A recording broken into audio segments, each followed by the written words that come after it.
Ngicela ukubingelela nguMangothobane Sangoma esibholonyezi ngesibhulo amathambo. Umphathi wekhobalo sandla sensimbi sigqoko sentambo ehleze ibomvu zamadoda. Phela nje lwathatha umanzi olwandle umanzi ababayo. Kunale comment le ngikhethe yona ngoba ini umuntu wakhona uyifihlile. Izathu sokuthi ngikhethe yena kukhona abayibuzile lo mbuzo kodwa bona abavelayo ngezathu sokuthi ngiyabahlonipha ngifuna ukuthi makungena noma umuntu wakubo noma ihlobo sakhe abonele le comment ukuthi ichazwe kanje mase solo ukuthi kusho ukuthi ngisho kuyi cha ngikhethe nje uyuza ngoba naye uyifihlile. Kunabantu athi umuntu umkhulu ngiphupha iX yami ilokho ibuyiphindelela. Omunye uphupha lala nayo, omunye uphupha behleli bejabulile, omunye ayiphupha behleli nje endlini. Kuyahluka ke lokho. Izizathu zakhona ziningi ukuze uzoyiphupha X yakho. Ngizobala nje izimbalo. Esokuqala kuyenzeka thola ukuthi X yakho kunezinto ekusebenzisela zona noma iyakukhafula isafuna ukuthi ubuye wena kuyo. Okokuqala lokho.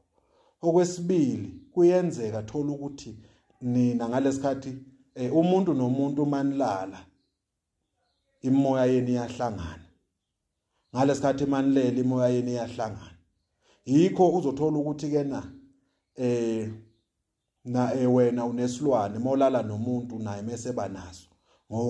Ngoba manje ubuyena bakhe uphumela kuwe nawe ubuyena bakhe buphumela kuye. Okwesithathu kuyenzeka thola ukuthi iX yakho kunezinto eyakuthengela zona. Mhlawumbe ifoni, izimpahla, yini wena usayisebenzisa lezo zinto. Kanti amandla akhe, ithonga lakhe leli eliveza njenge X, ithonga leX yakho lelo. Likhalela ini amandla alo. Ngiyabo ukuthi ena izinto ezihlukene izinto ezihlukene nekaningi ezichaza lokho. Kodwa lento kufanele ukuthi yena kugezwe wena. Kususwe lo muntu, kususwe lelithonga lakhe kuwe. Kususwe lemithi bekusebenzisela yona.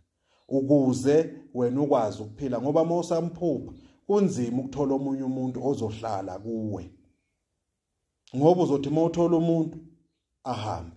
Mawuthola umuntu ahambe. Ngoba izinsila zeX yakho zisaphila kuwe.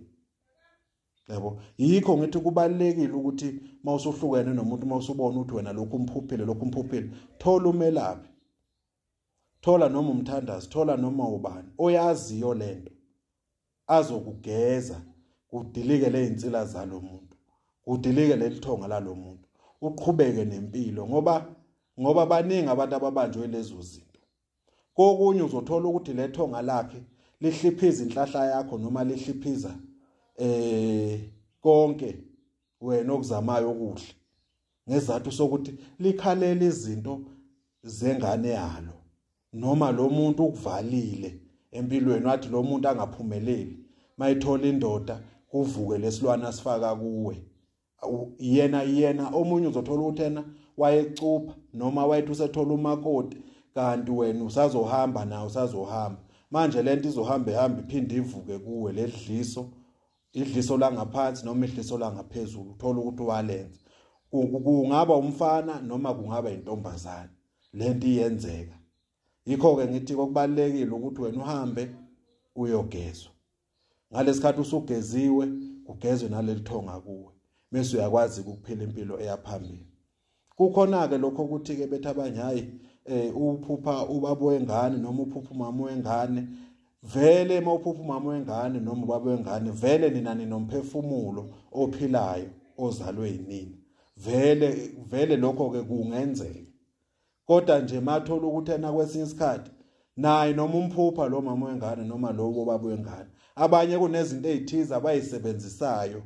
Abanye bagcaba izingane, abanye benza yonke into ukuthi wena ukhumbule ingane yakho ngezathu sokuthi akafuni ukubona uphila kamnandi. Yabo, yikho ke ngithi kokubalekile ukuthi mawusayiphupha iX yakho hamba uyogeza ngoba ziningi izinto ukuthola ukuthi eyidala ukuthi wena uyiphuphe futhi lezo zinto engadala ukuthi zenze njani zikuvalele nani nempumelelo yakho. Uthokoza uMango Thobani.